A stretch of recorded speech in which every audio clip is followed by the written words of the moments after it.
Hello, greetings. People have tried, and I don't like people. Sorry.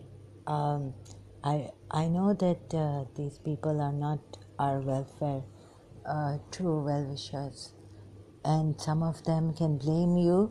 They don't know your life, or they pretend not to know you, like Azad Ground and all this. And here also, I'm on surveillance. And I feel they're trying to show me that Hindus are dishonest, they're not good, helpful. And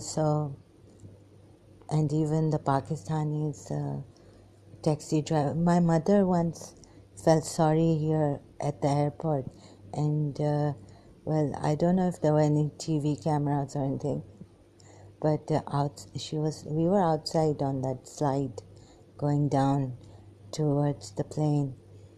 And she said, "Oh my God, my Pakistanis are working in this heat out."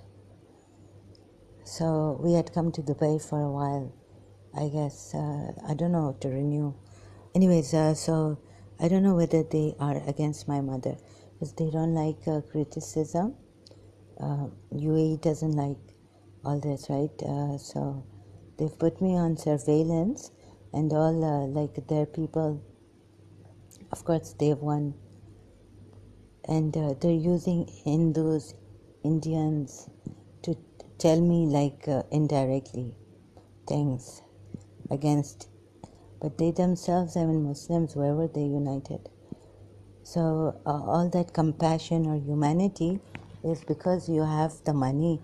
It's good that at least they are humanitarian in the sense that um, they help out monetarily.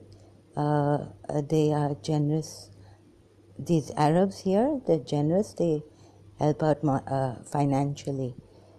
And so if you have the money, then you can afford to help out, right? Nothing's humanitarian about it. Unless, they think, maybe they think, that they're Muslims and they're being, they have to, defend their religion now. So they're complying with America or the Western world because petrodollars is what is needed. Otherwise, they're also telling me that you cannot survive. We are paying you. So time and again they're telling me like if you were with a guru like Paramahamsa, you will need even that guru needs donations, right? So this thing is coming in reality on my face in Dubai. Without money, so they're saying we have to do this capital system and secular system, and we like it's coming in an indirect manner. I can see, so I feel really bad that they'll tell me, who are you? We are the ones paying you financially, and you are I start talking about just meditation or that this mantra. The reason why, because another reason why I was doing, I, I wanted to call out for someone who can help me is because Dr. Pillai's one mantra really helped me. Because during this time, there were many things like I was being jerked in my sleep. There was... So I realized that, the Quran we were opening, Sayyid Jafar had told my mother to do this for her sister who was possessed in my room now with jinns. So we were doing 70 times, Alhamd, we were told Surah Fatiha to recite it there next to her. While she was lying there on bed and all possessed and the jinns were talking and like that, right? She used to change her voice and all. I don't know whether she did it for attention or whether the jinns were for real or not. Or maybe, someone who feels insecure because of her foot and she felt she cannot, maybe someone will not marry her. You get into this where you attract attention. So, you know, the psychological effect on her. That's what I thought. I didn't think, like at first I thought there were jinns who had possessed. I said, get out of my aunt and all this. But later on I felt that, you know, in this book also I read somewhere, Out of Body Experience book in 1982, I had 81, that there are these people, you know, psychic, they want attention. So sometimes they use psychic abilities to tell us. So she used this jinn, at least I know that she used the jinn thing to say that she wants now Faluda. So now if she is in her house, or she wants that club sandwich.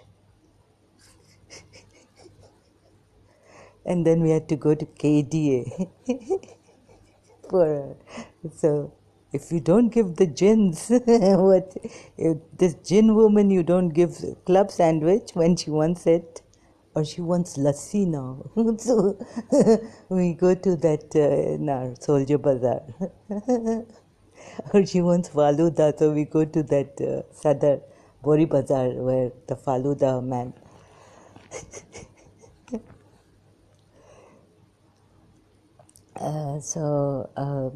You know, there's attention seekers and manipulators and all this.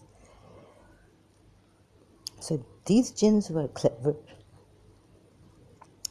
So she wanted to be like my grandaunt, but there's no, that it's a world of difference between the Devi thing and my Zahra auntie.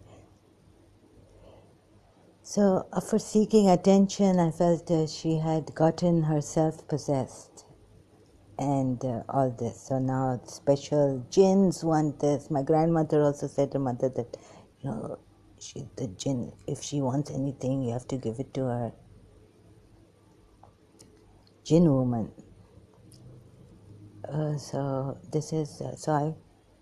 So what happened is later on in year 2000, I've always felt scared of these jinns being possessed in my sleep also.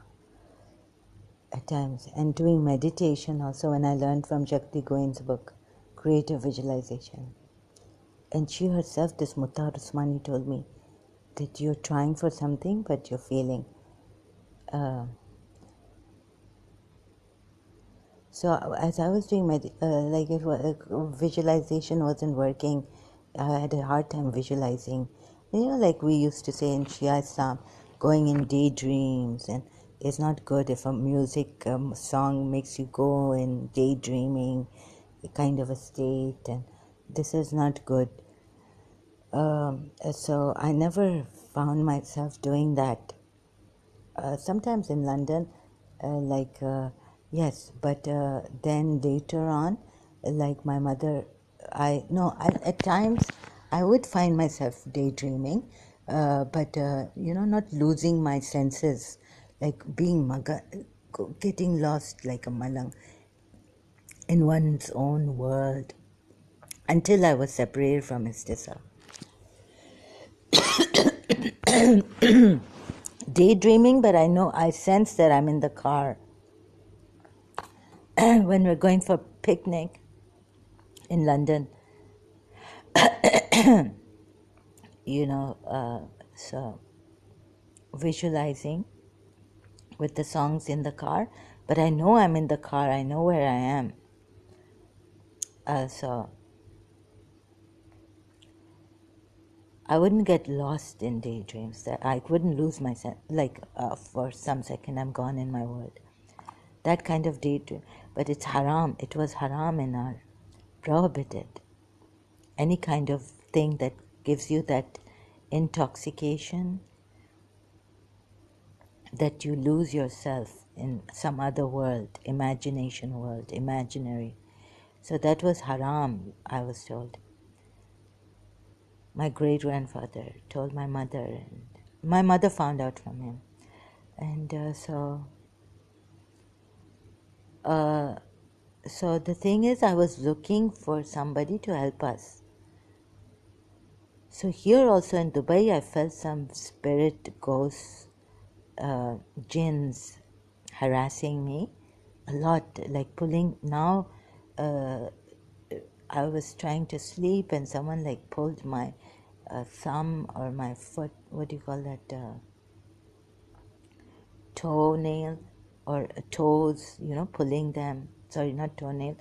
Now I remember toes. And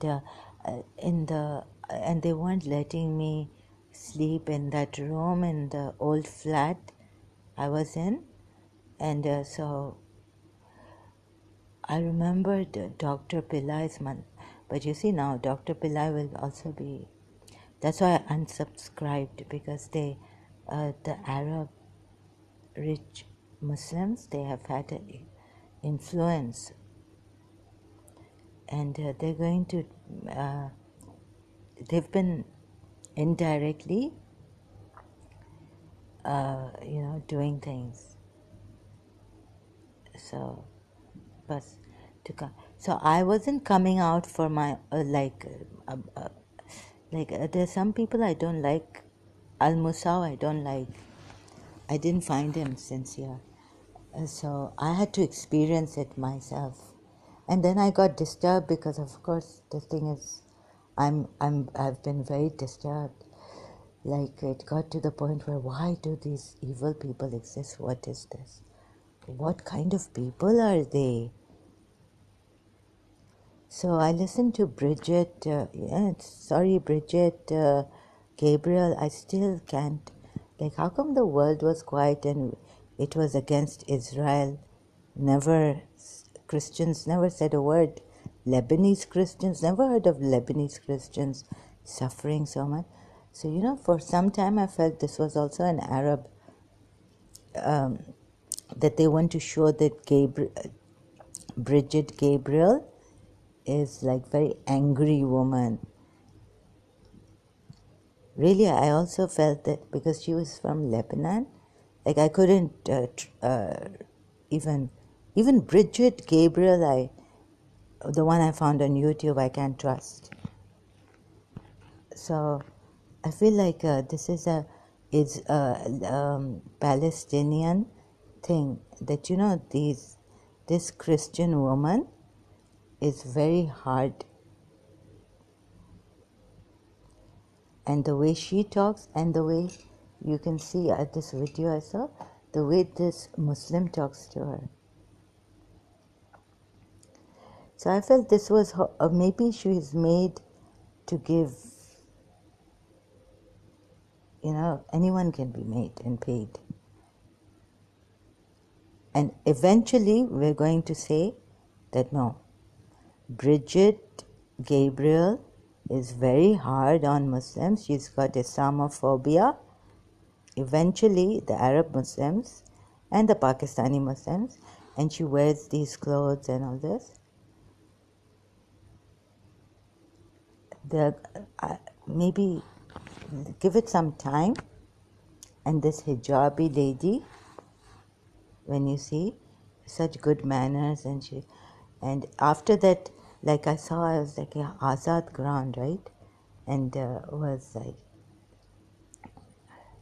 so you can see Bridget Gabriel, you can check her videos. Which one I saw, where she tells this, she gets angry. So she doesn't accept that she's angry. She's not calm though, right? So the Muslim lady tells her in hijab, she's in hijab, she says, why are you getting angry at me? And she's blaming the Muslim lady. And I started to clap, right? And there's surveillance here. There could be something here. So they're watching, and the walls are very thin. And they can also see that my subscriptions are open, not private. Videos I watch are not private. So they can see that I was watching Bridget Gabriel's thing and I was clapping. Because Azad Ground told me, this ex-Muslim Sunni fake, that मैं अपनी मनमानी कर रही हूँ, and she gave a befitting answer. And she looks like an angry person, and the Sunni Muslim lady in America looks very calm, cool, like, so the Arabs will come in front of me and say, "You are like Bridget Gabriel, and look at us, we are so calm and collected like this," right? And then finally, I don't know who to trust.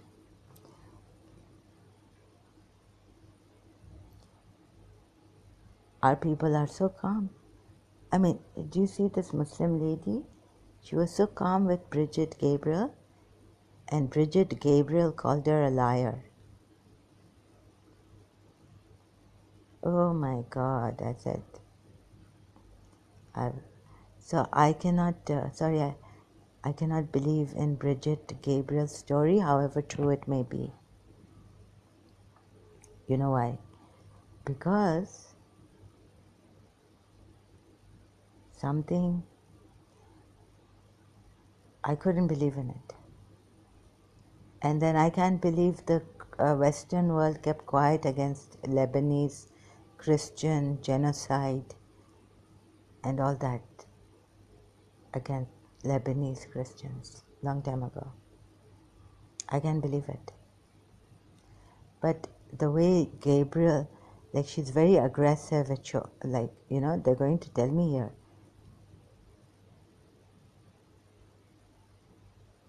So she said, people like you who have kept quiet, so don't tell me that millions of Muslims are good, because you good Muslims kept quiet.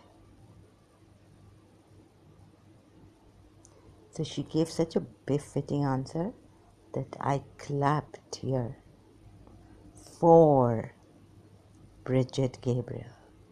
And you're going to think, you Muslims who are so polite and assalamu alaikum and all this, and alhamdulillah, we are well. Allah, Kareem, Allah this. And I look like a mad person. Yeah, I know what you Muslims are up to.